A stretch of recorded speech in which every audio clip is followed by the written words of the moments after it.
All right, well, thanks everyone for joining us today.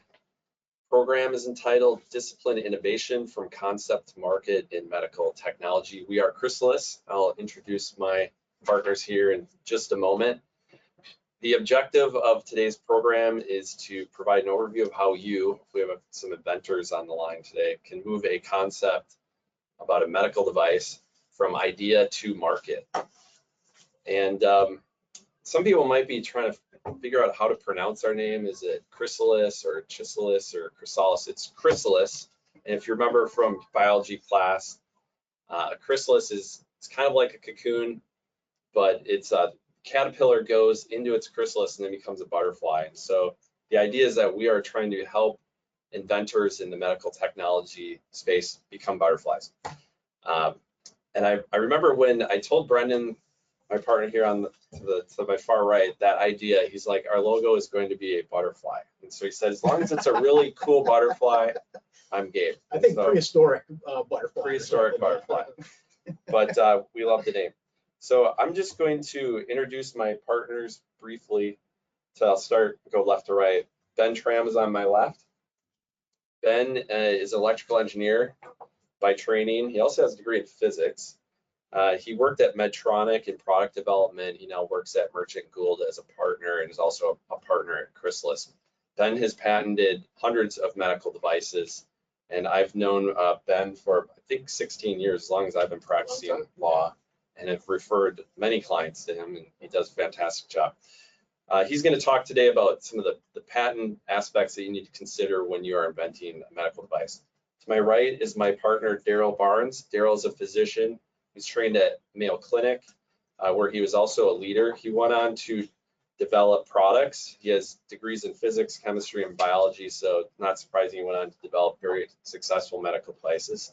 He founded Sonex with partners and currently works there now, and is also a partner at Chrysalis. And he's going to talk about clinical needs, going to talk about phase 0, which we'll unpack in a minute here. And last but not least, Brendon Pittman.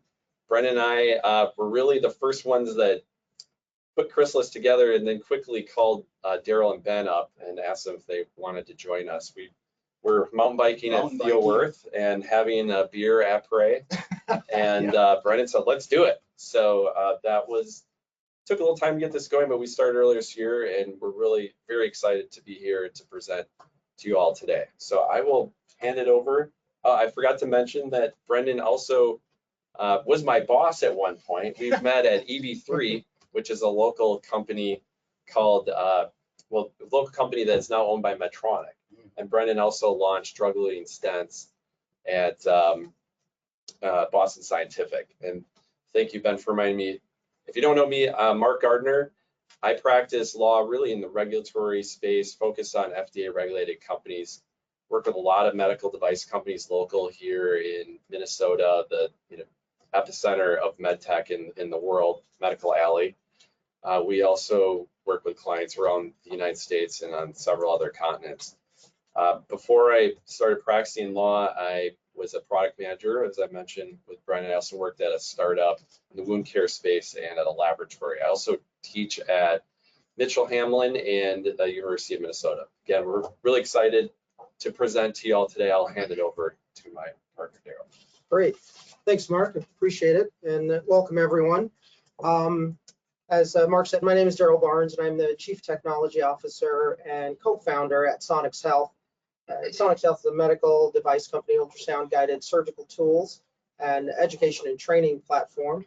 Also a partner here at Chrysalis, and one of the co-founders. And I've spent over 20 years at Mayo Clinic as a consultant staff and in physician leadership. My practice was in musculoskeletal medicine and sports medicine, where I had a keen interest in musculoskeletal ultrasound with diagnoses and interventional procedures. With that, I did take that expertise and try to help my patients. And we started a company with some technology called Tenex Health, or Tenex TX system, and then Sonex Health, which is with the UltraGuide products, technology there for carpal tunnel syndrome and trigger finger syndrome, and then also an AI-enabled learning maintenance or learning management system called UltraGuide Copilot.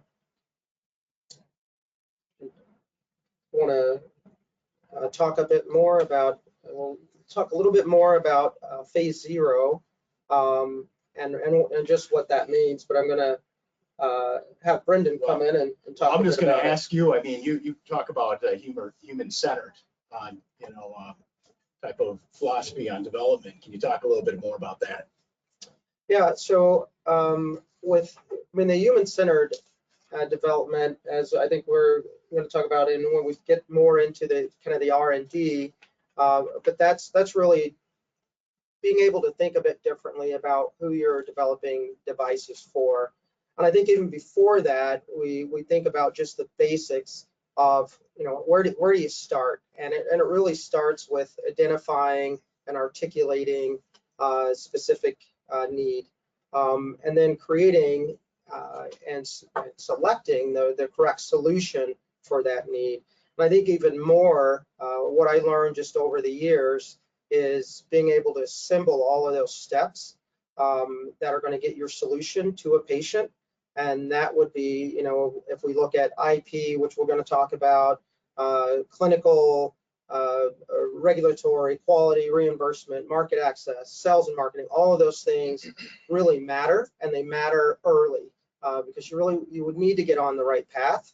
Leaving some of those out can get you on the wrong path. But as we talk about, how do you create a device that's human-centered? You have to think differently about who you're creating it for. So what I mean by that, you have to think about the patient. You're certainly creating a device for patients. You're creating a device for healthcare providers or surgeons in our case. You're creating a device that the payers are going to be very interested in, and there's other stakeholders that are very interested in what you're doing and what kind of technology you have. So certainly taking that broad approach, and I said a whole lot, and I'm sure you want to unpack a bit of that. But this is the key, though, right? Is that a lot of times, I think, from all of our experience, we've jumped ahead. It better jump ahead, and they want to go in and get the patent, and they want to get the funding. But really, I think what you're saying is that this first phase 0, really trying to determine what you have. The assessment is critical. Like, what happens in your experience when you skip this step? Yeah, I think, all those things we talked about, all those different steps that you need to take to get your solution into your office to treat your patient.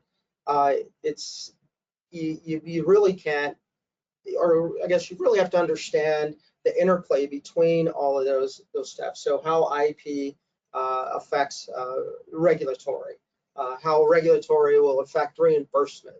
When can you market? How can you market? So all of those things matter, and if you don't pay attention to those, you're going to make a misstep. And missteps are costly. They cost in time, they cost in cash, and those are things that when you're a startup you just don't have. So it's important to get off to the right start when you're thinking about creating a device. Yeah, and I mean, you get out of the gate, and there's probably this moment where you're in your practice and you start figuring out that there's a better solution to what you're doing, and that's really trying to uncover that unmet clinical need. Can you go over that experience a little bit as to when you really saw that aha moment? Yeah. I think for me and my co-founder at Sonex, Jay Smith, in our practices were very similar. We're doing musculoskeletal ultrasound. So we're scanning a lot of pathologies, and we were looking at, specifically for our first device at Sonex, was looking at carpal tunnel syndrome. And so carpal tunnel syndrome is really a pinched nerve at the wrist where you get hand pain, numbness, tingling, night pain. It's a significant burden. And the solution that has good long-term outcomes is called a mini open carpal tunnel release, where we make an incision into the wrist down to a ligament that's compressing the nerve, release the ligament, that releases the pressure on the nerve, patients get better. So we knew the long-term outcomes were coming in, but what we saw from what we had done in the past, so with 10X, for example, which is another minimally invasive ultrasound guided surgical tool for tendon problems, we were very minimally invasive with that. We knew that with ultrasound, we could be minimally invasive for carpal tunnel. So being less invasive was really a driver for us, was important to us. And usually when you do less to patients, patients get better faster. And so you get better outcomes. And so those were the real two big things, is really being less invasive and achieving better outcomes.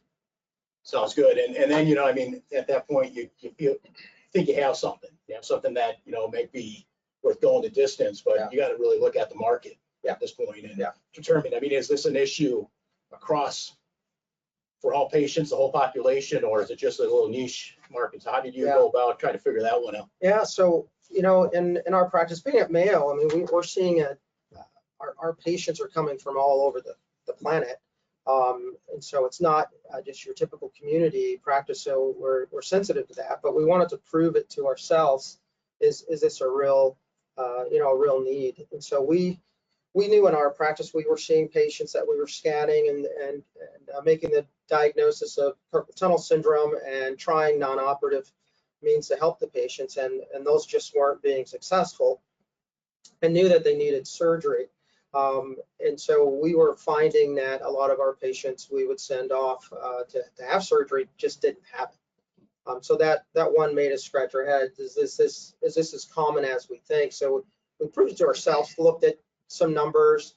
Like CPT codes, I mean, where did you start looking for that data? Yeah, so there's prevalence data, so data that's out there, but then looking at the number of cases. So just for instance, so in carpal tunnel syndrome affects about 13 million Americans for the prevalence, and we looked at, well, how many surgeries are we doing around the country, and it's about 400 to 600,000. That's going to be some CPT data you get from CMS that's available that give you a crude number, and then we looked at how many of those patients are indicated for surgery. It turned out to be 2.7 million. So that was really interesting to us. So we have 13 million Americans with carpal tunnel syndrome. 2.7 million are indicated for surgery, but yet we're only doing 400 to 600,000 surgeries. That leaves 2.1 to 2.3 million patients that need surgery. So we saw that as looking at what's the true market, or how many patients are actually out there that are sitting on the sidelines, and that spurs more research, right? So then that's when we got smarter people involved, like yourself, and helping with market analysis and finding out why are those people sitting on the sideline. And for us, for carpal tunnel syndrome, I think for a lot of surgeries, it's just the surgery. It's just too intimidating. So patients either know someone close to them that's had the surgery and said, gosh, I just don't want to have a big surgery on my hand, I'll just live with it.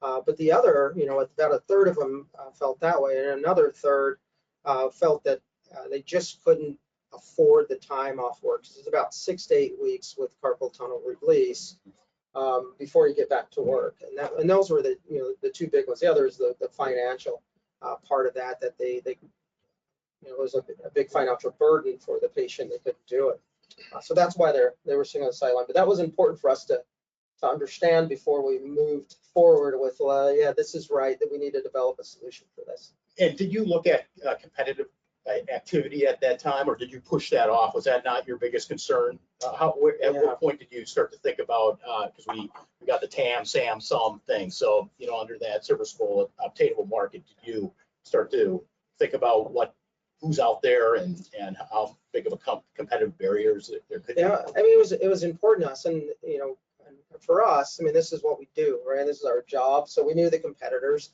but there's always who's lurking, who's got the next new thing. Right. And so we're always, I'm always scanning, looking at new technology, what's out there, what could be, it may even be in another field, but what can be translated into my field.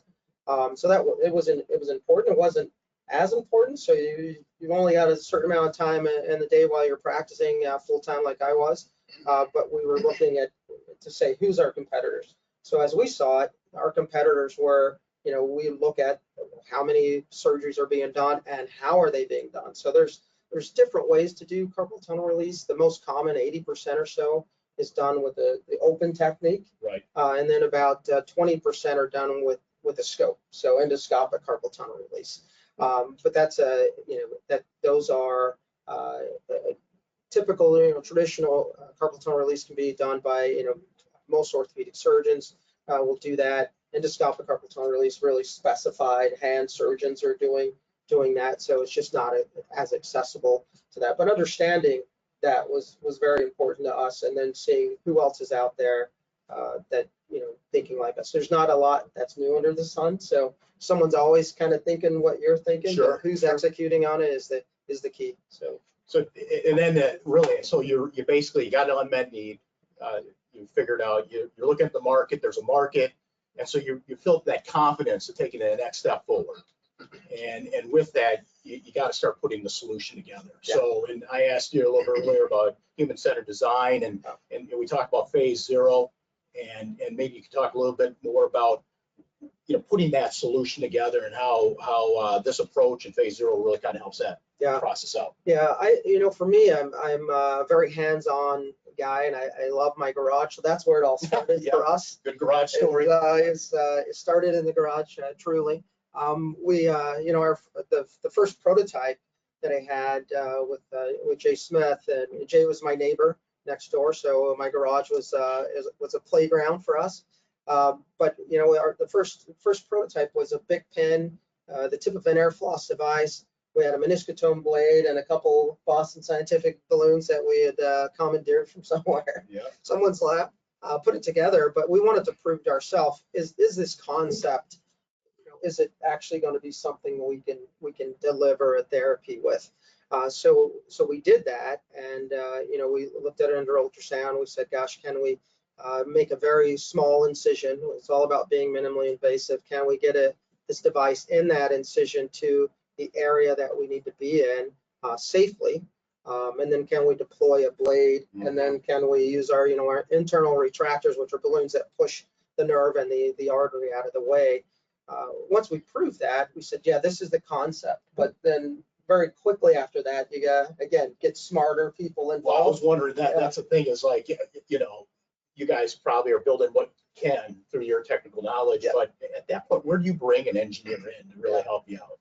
And is this the time, or what were you guys doing? Pretty early. So we needed people, so I can make things and in my garage doesn't mean that it's manufacturable. So it's important to get that that talent in early, because otherwise you may say, oh, this concept's great, and you'll start making start creating things, or your solutions not going to be obtainable. So we wanted to make sure of that early. So bringing an engineer in, someone who understands obviously for us mechanical engineering. And the manufacturing process, because you need to make a device that you can actually make and sell.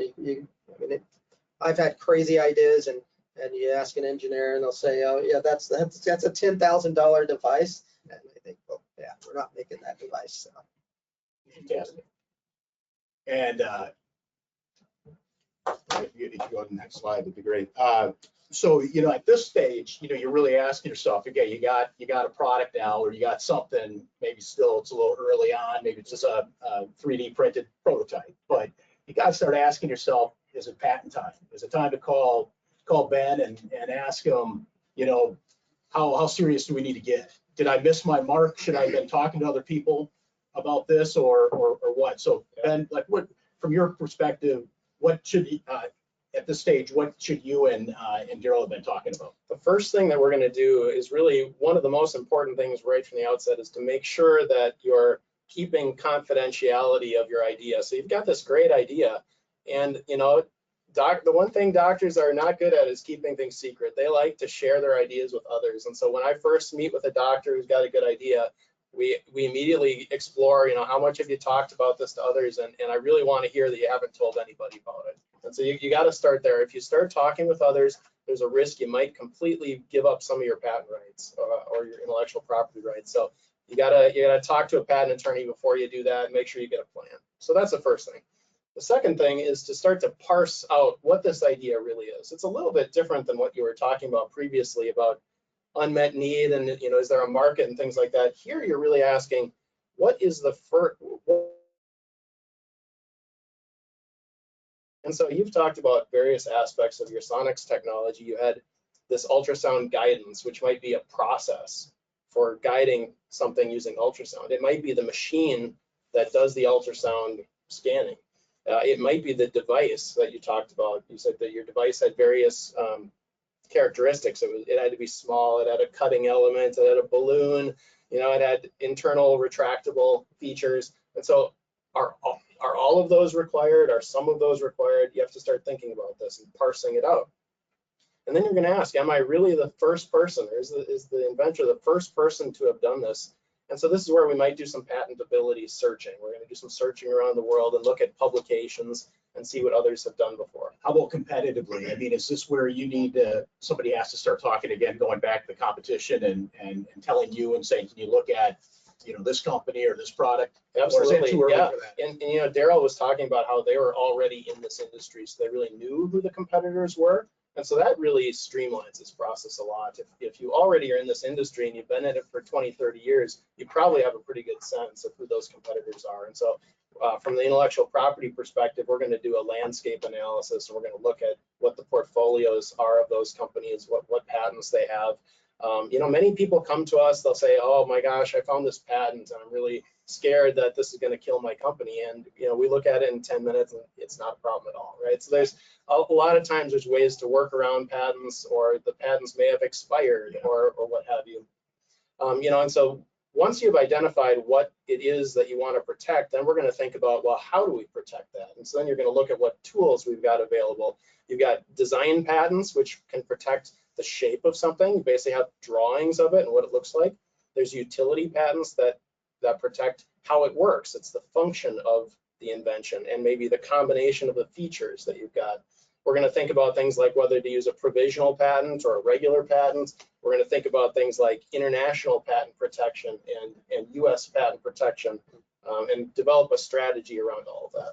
Yeah, I really like your point, though, just to address it, because I do think, if you were to go see other competitive patents out there that might scare you away from ever pursuing maybe a very good idea. But to your point, it's not uncommon that you're going to run into something and that, depending on the skills of the lawyer, which we know you're very, very skilled to kind of move around those issues. Right. And, like I said, figure out a way to get it to market. Yeah, really simple example is just if it's expired, they didn't pay their required fees to keep it alive, or something like that. But in other cases, maybe it's a little more nuanced, where we have to get into the nuances of your particular invention, and maybe you have a retractable feature where they had an extendable feature or something like that, and we can kind of parse the words of the patent. Yeah, love it.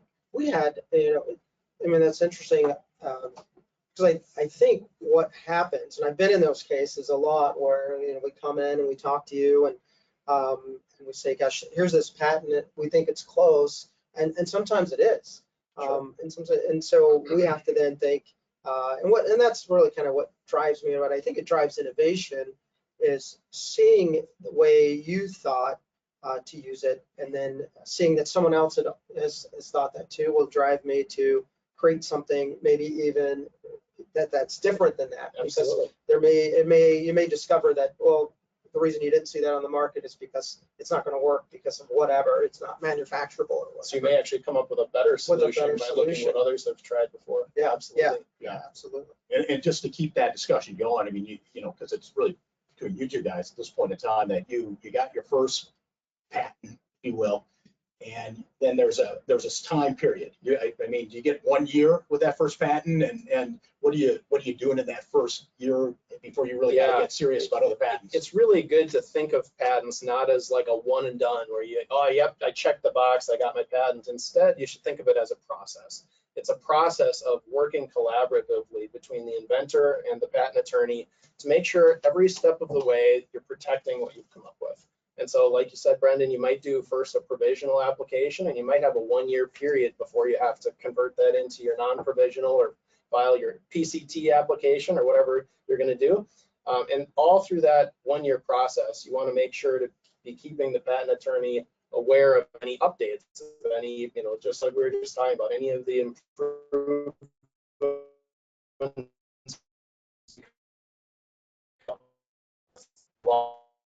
we come up with along the way, because we're going to then go back and we're going to add those into the patent strategy, and we're going to make sure that it's excellent. anything more on prototyping at this point? Because so when you got your, let's say, provisional patent, you go, the clock starts ticking in 1 year. Yeah. Did you just start racing and trying to figure out every little nook and cranny of that product, and that you'd have to go back to Ben and file patents up? How does that look like? It's so important to document the process that you're going through, and the engineers are going to be involved, and they're going to keep engineering notebooks. So all that's important to go over with Ben and run through that, because there's things that I would say, I didn't think at the time, is this patentable, or even think, is this something I can protect, and how we're going to protect it.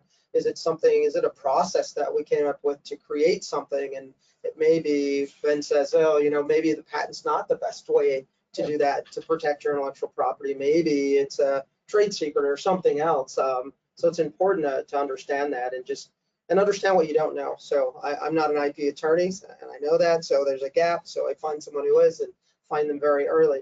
And that was important to us. And we did come out with different ways to protect. And as you get more complex and your devices become more complex, they start to integrate sensors, and you start to integrate that into software systems, and all those will be are protectable, but they're protected differently. Having an expert is crucial, and understanding that early is crucial, because those are the big mistakes you can make that really kind of turn things on its head, or give you more headaches than you need, and end up spending more time and money. As we're talking through the phase 0 process, the one other thing I would say from an IP perspective is to make sure to think about who owns this invention. It's a big deal when you're dealing with doctors who may be employed by a hospital or a research institution. Oftentimes, like Darryl, you may have obligations to your employer to assign those rights to your employer. And so that's very important at the outset to look through this and make sure, does this new company that's being formed actually have the ownership of this invention, or do we need to go talk to some other people and make sure that that's cleaned up?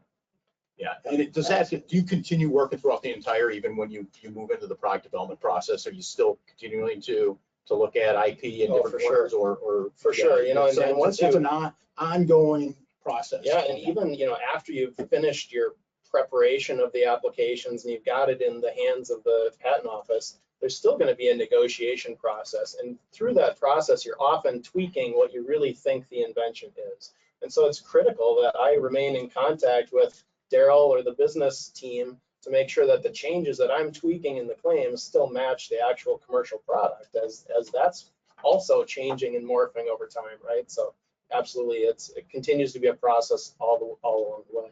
Sounds good. And so just maybe you, and now we really kind of start to switch it over to back to Mark here. So FDA, when do you, another big question, like when do you start looking at regulatory path at FDA? Mark, from your experience, you got a lot of it. When do you feel like people really should be coming in and talking to you first about that? Yeah, I want to say you should be doing all of these things at once that we're discussing, but you do need to be thinking about all of them pretty early on, just to save your time and save your money. Because if you spend all of your time with your patent lawyer, if you spend it with Ben, and it turns out that you have a class 3 device, or maybe it ends up being a drug, and you need to raise hundreds of millions of dollars, that you weren't really prepared for that. So you should start thinking about the FDA pretty early on, because the average time for getting a PMA class 3, that's the most high risk device category, class 3, the time that it takes to get that to market on average is 5 years. It can be longer. So you kind of want to weigh that in with all of your goals. If it's a 510K cleared device, let's say it's a class 2 device, say you wanted to create a bare metal stent that you just thought was a little better than the existing bare metal stent, I mean, that's pretty kind of a commodity now, but you might be able to get that on the market within a year or two. So in the amount of money that it would take could be an order of magnitude or more different. So an average that we like to quote at the firm for like a PMA device, 5 years, $100 million. I actually fact checked that yesterday, and that has gone up because everything has increased in cost. So it might be more than that now. So you do want to start to think about this pretty early on. And if you are out in the audience right now and you have a product that you are interested in getting from ideation to market, and you go out and seek investment, any savvy investor in this space is going to immediately be asking you about how your device is regulated by the FDA, what it's going to take to get on the market in terms of time and cost, and you're going to want to have an answer for that, and a well thought out answer that's accurate. You find it's pretty common that people come in and talk to you and they think it's going to only be like a year or something like that. Because yes. I think from my Yes. experience too, you kind of, everybody wants to oversell that timeline a bit. And so what do you do when that happens? I know a lot of us been in this space 25 years, had a lot of people pitch me on ideas, and I invest in them occasionally. And I've had some say, well, I've got this idea now, I'm planning to have it on the market, next spring, this winter. And it's like, you're not actually. It's going to take longer. It's possible, right? Or maybe if you had software, something could go fast, but and then you start, thinking about some of your maybe clinical evidence or whatever. I mean, there's stuff that can really boil it down that you need to have that nailed down before going to an investor. It really depends on the technology and the intended use for that technology. We have at our firm helped clients get products on the market within months, but they have a robust quality management system. They have a design history file that's put together. They can do a lot of the work on their own in terms of putting that submission together for the FDA. And let's say it's a medium risk device that's well characterized by the agency. That could go really quickly. But if you have something novel or high risk, it's going to take longer. Yeah, makes sense. And so, go ahead, please. And so, same person, Mark, same questions really, like when you start talking about reimbursement. I mean, this is critical. This is where I always say follow the money. This is where you need to really make sure you know your stuff.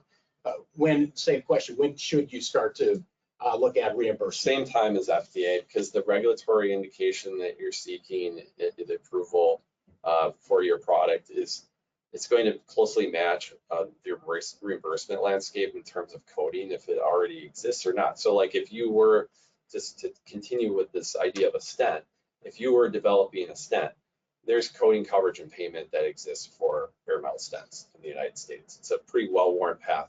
On the other hand, if you were going to create some new novel device that the world has never seen, and whether that's on the PMA path or the de novo path, there's no coding and coverage and payment most likely for it, unless you could figure out a way to fit in existing coding, for example. So if you do have something brand new, and by the way, not to go back to the last slide, but on this slide, I asked, do you have a new product? First, you have to figure out what that product is. Oftentimes we'll work with clients where they think they have a medical device. Everybody agrees it looks like a medical device, sounds like a medical device, et cetera. And it's like, well, we actually have a drug component in it, and it's a drug that's going to have a systemic effect. Like, let's say it's paclitaxel on a drug-eluting stent, just to keep this stent and topic going. That could push and will push your product into CDER, where the drug center at FDA, and they're going to be in charge. And your product will be a combination product. You would actually go to the Office of Combination Products, but CDER will be a very much part of your life. You may think you have a medical device, in other words, but you may have a combination product with a drug, which changes reimbursement, changes FDA. You got to get a handle on that stuff early, because if you don't, you will be wasting a lot of time and effort. Yeah. Reimbursement, people always tell me it's really easy to understand. I mean, for as long as I've been in this, always is really complicated. I mean, there's public with Medicare and Medicare Advantage, and then there's private insurance and all this stuff. So I mean, how do you dig in, to try to figure out exactly what is covered when it's public versus private, and how critical is that knowledge also before getting an investor? Honestly, get an expert involved early. We have some of that expertise at our firm, which we have at Chrysalis. but that we may need to go to a reimbursement coding specialist, for example, someone that has learned this and knows it inside and out. And we have obviously those connections at Chrysalis. A friend of mine, a good friend, actually founded JDL Access, which is co-founded that with partners from JD Lyman, which is a really well-regarded firm in the space. One of the partners on that team told me, I think it was Carla, said, reimbursement's like a dark art. You can't learn it in school.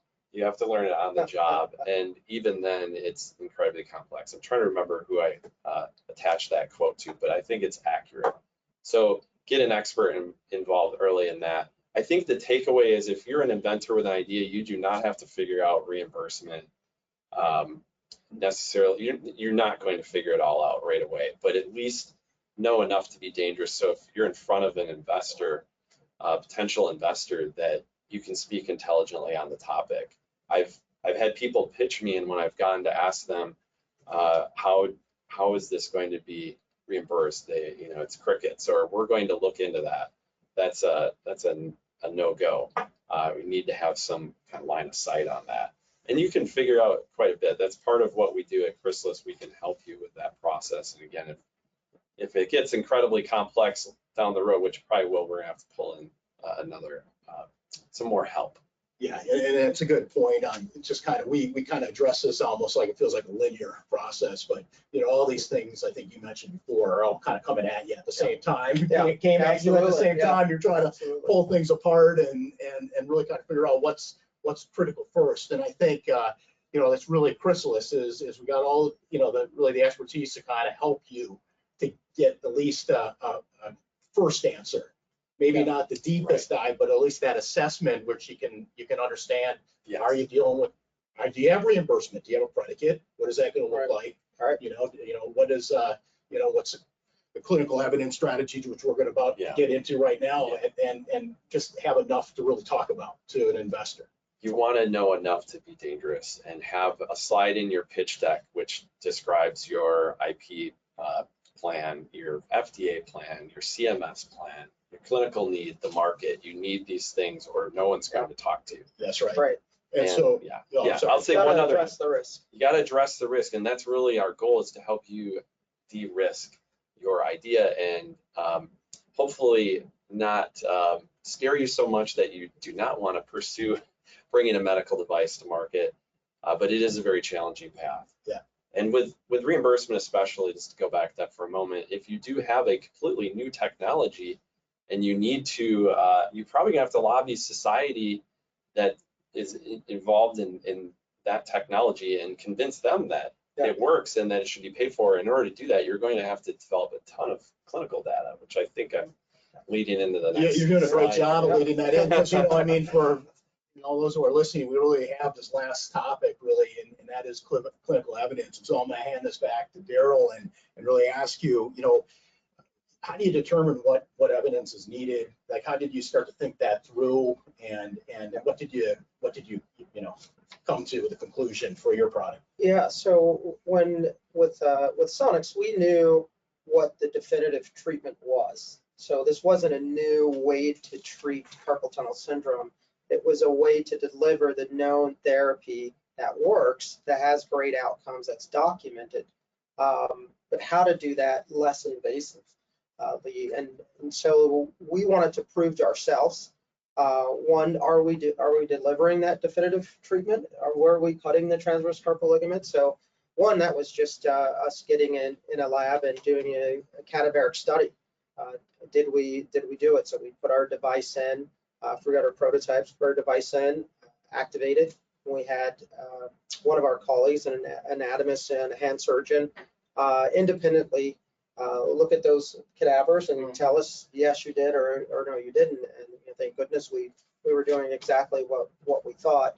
The other is then, is that safety and effectiveness part, and that's going to go into the regulatory part. Is what do you actually need to, as part of all those steps, the IP, the reg, all of those steps, what do you need to actually get into patients? And so for us, we wanted to have data. So we got into our first patients in early 2017, started collecting data right away.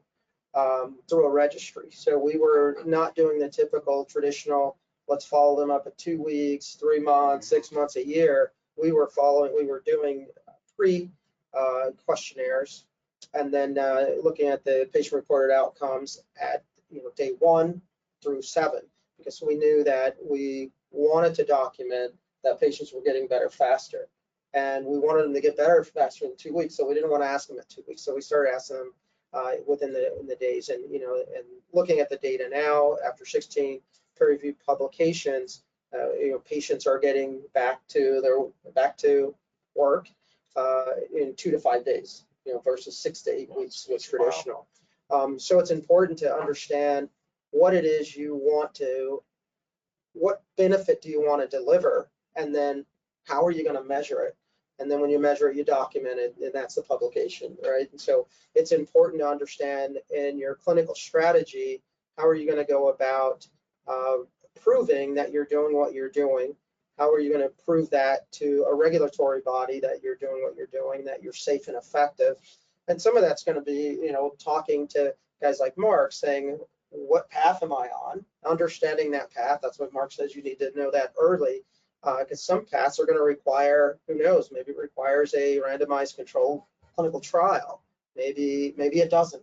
But those are 2 very different things. Yeah, Not having a trial, that's a very different ask of your investors. Is I want you to support a clinical trial, or I want you to support a cadaveric study or a registry. But I liked how you were saying it, because it was obviously a 510K then for your product, and you used cadavers. You determined you needed the human risk for that, right, to be able to figure it out versus an animal or something like that. And but then you really got that to get on market, is what I understand. And then you really did a lot of the evidence strategy, post approval, if you will, which I think is brilliant, right. Yeah. We treated this, so you go to the FDA and you sit with them early, because you want to understand what path you're on. And sometimes it's not as clear. Sometimes it's very clear. Sometimes it's just, well, you're this, but you're kind of that, and maybe you're both. So we would just look at it and say, here's what we're told. So we're told it's this. We think that once they see what we're doing, and once we're out there doing things, maybe people see us differently. Plus, just the nature of myself and my co-founder, Dr. Smith, we want to do the right thing for our patients. So we would always go to the higher level. It's just what we did, and collect the higher level evidence. And so that's what we set out to do, and that's what we've done to date. Sounds good. And so I think those are all the pieces.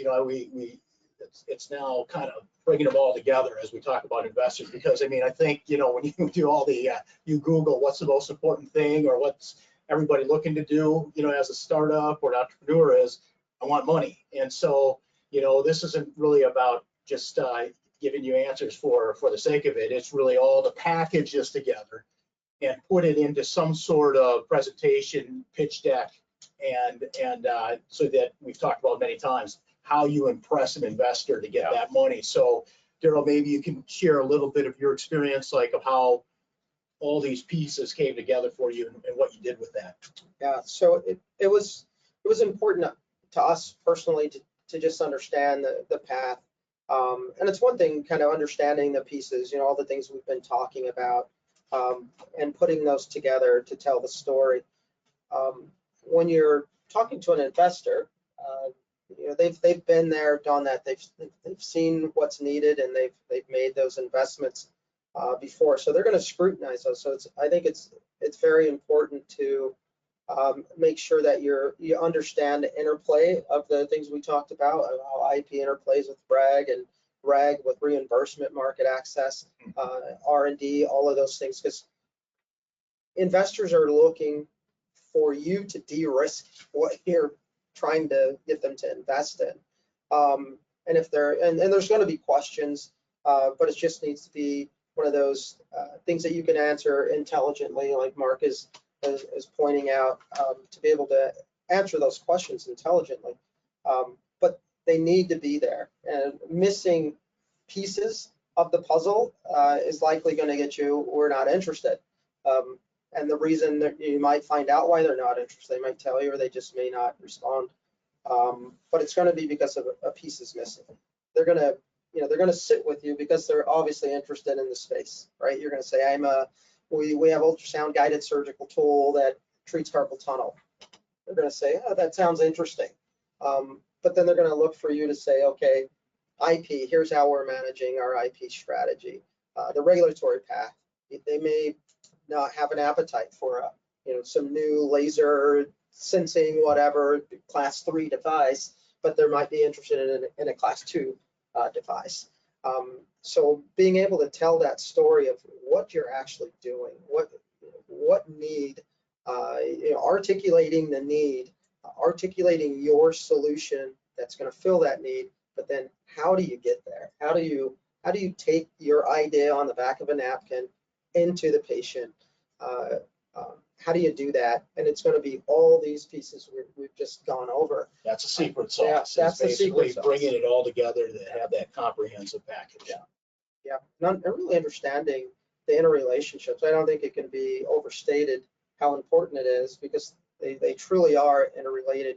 And if you miss one of those pieces, you're not going to have the solution. Yeah. You're not going to be able to bring that solution to patients. So I even push you a little bit further on this one, because so you got the money, you got the, let's say, seed money. Yeah.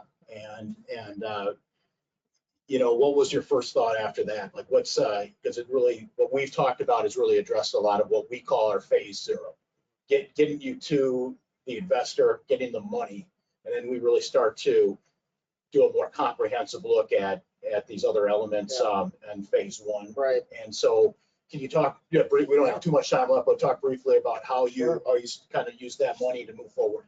Yeah, it's important at that stage, and even before, but at that stage is to understand where your gaps are. Where's your limitations?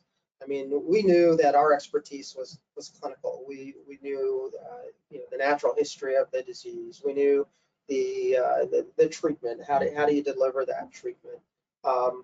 But it's important to make sure that who's going to help you with IP, who's going to help you with regulatory. Where are your gaps?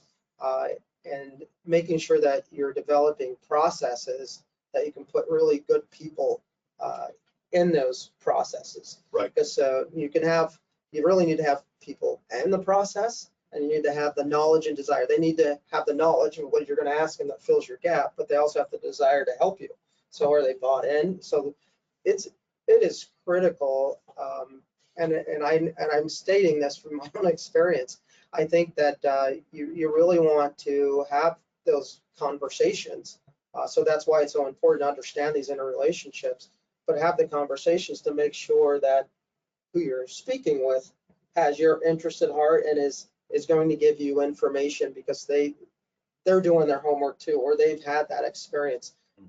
That's important. And I think that's what we help people with, Chrysalis, is being able to make sure we're teaming them up with the right resources. Yeah, because we want you to be successful. Yeah, Getting this all together, this is all about what we, mountain biking or no mountain biking, this is basically, why we wanted to do this whole thing was to really help drive innovation, especially, in the Twin Cities area, but throughout the United States. Absolutely. And even the globe. And so, putting this all together, we hope we can drive things forward. So thank you, Darryl. Ben, appreciate everything. I'll hand it back to Mark for closing statements. Question. Oh, we have a question too. Yeah. Oh, I guess I want to make one comment about FDA and CMS, just to come back to it, if you don't mind. And then let's go to that question. If the audience has questions, please put them in the chat. We're happy to answer them. So at the offset, just kind of tag on to what Brendon just said, we are each domain experts in our respective fields. And so we're hoping to be able to short circuit some of the challenges that inventors face. In other words, save you time and money.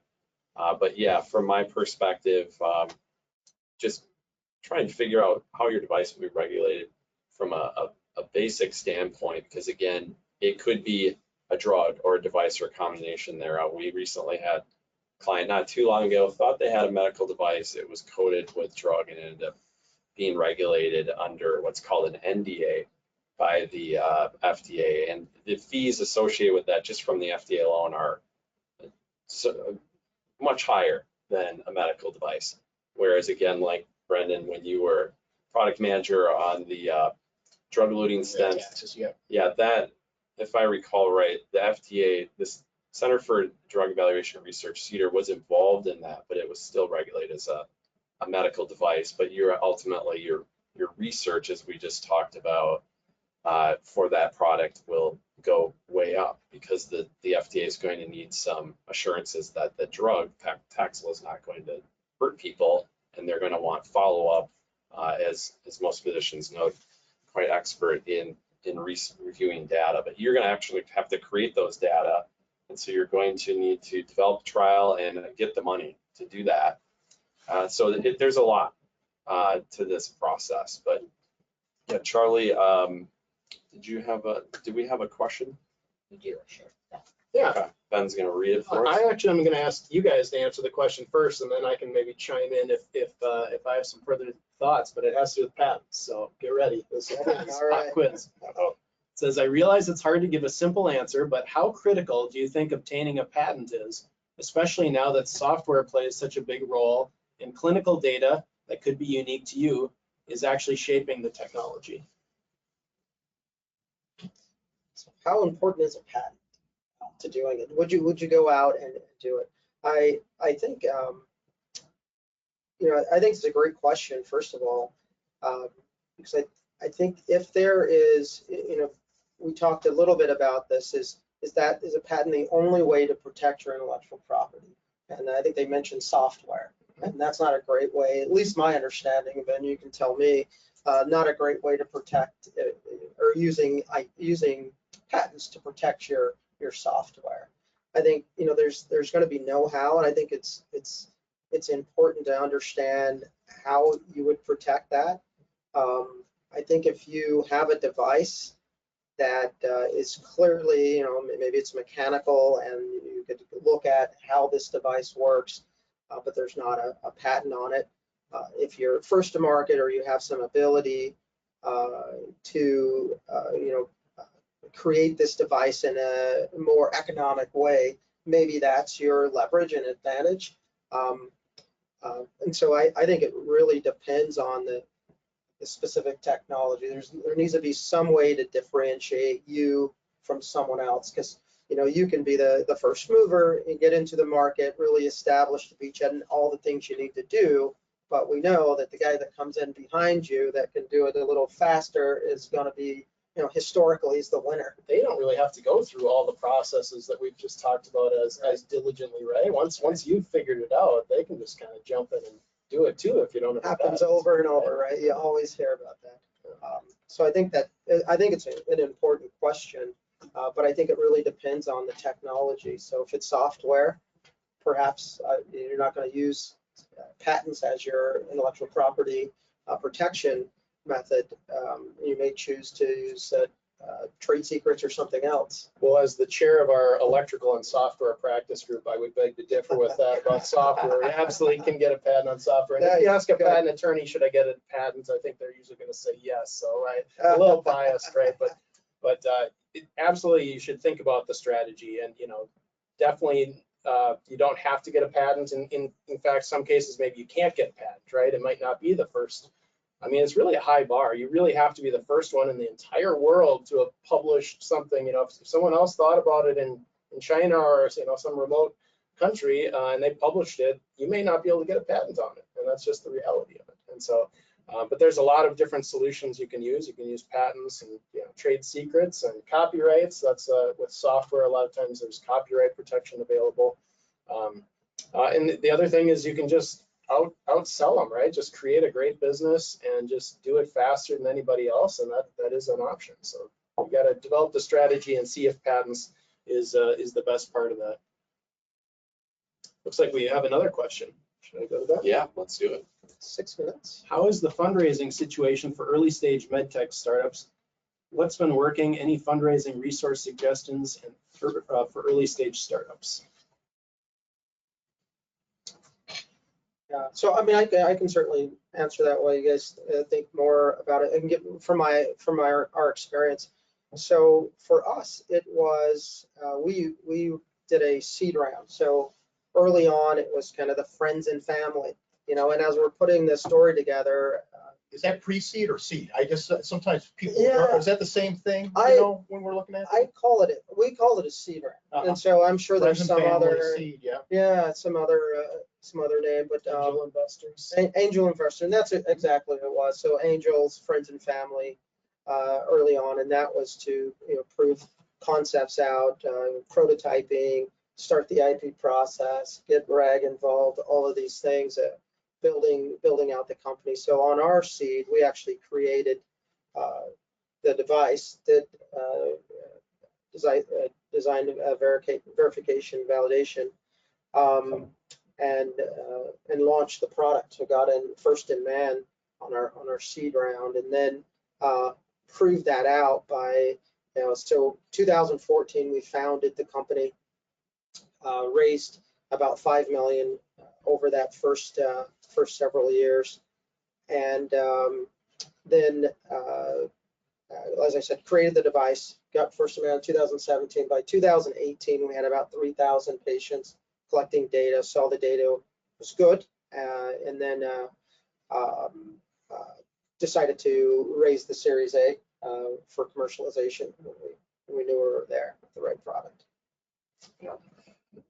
I think the question is also just like, what's the environment like? I think it's probably pretty rough right now. But it doesn't matter. People, regardless of the financial climate in this country, at least in my time, last 25 years in this space, people are always investing in MedTech.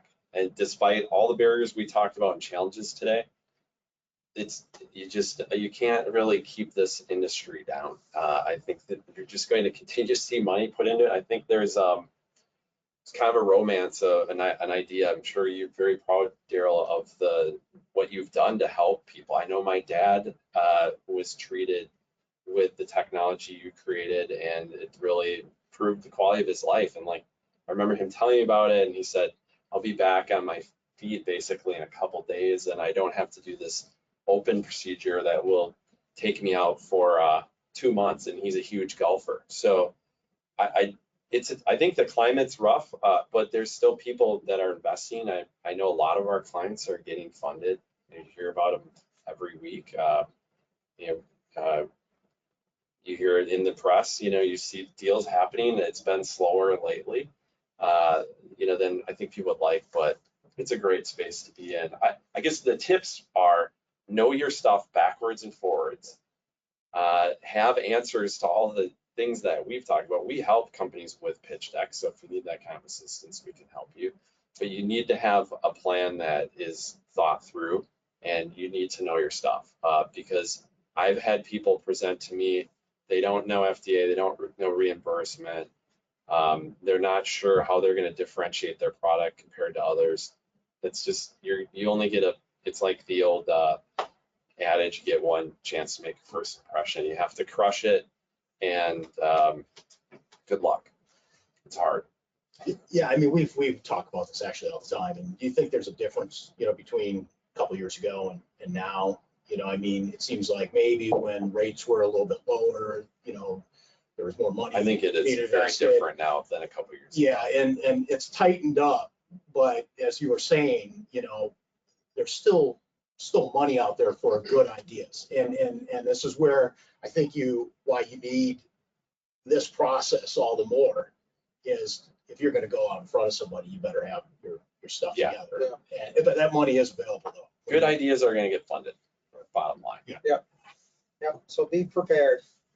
But great topic for another webinar, right? Yeah, absolutely. I think we're at time. I think we are. Yeah, Mark, do you want to 1 minute? Yeah, close it down here? Thank you everyone for attending today. I think we might have a couple other questions that we just weren't able to get through. So if you would like to reach out to us, please do, and we'd love to talk with you.